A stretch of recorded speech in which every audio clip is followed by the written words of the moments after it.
This is certainly not something you see every day, but Chopper 5 was there flying overhead this morning as this tow truck hauled a single-engine plane right down I-95. This is I-95 South in St. Lucie County. Once again, this morning, the pilot told investigators he had to make an emergency landing here. Happened overnight into the early morning hours. This is a good thing it happened then because there were no cars, or not many of them, on the interstate when he actually touched down.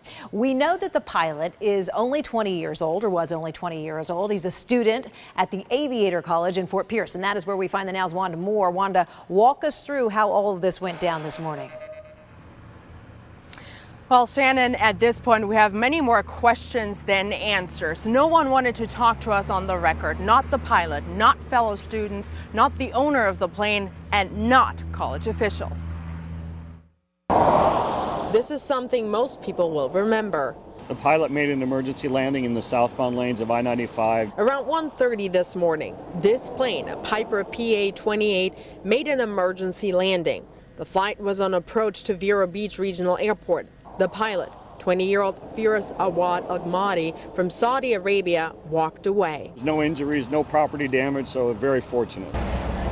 It took a massive effort to then transport the plane to a rest stop just north of Orange Avenue in St. Lucie County. Crews there removed the wings so that it could more easily be returned here to Aviator College.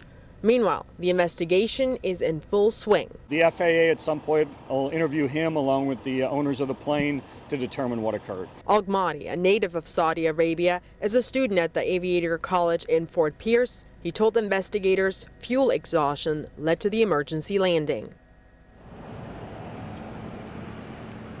We also don't know if Al-Mahdi had permission to use the plane at that point. Also, many were wondering, is a student allowed to fly a plane all by himself in the middle of the night? We spoke to a flight instructor. Hear what he has to say all new at 5. Reporting for the Now South Florida, I'm Wanda Moore. Wanda, thank you.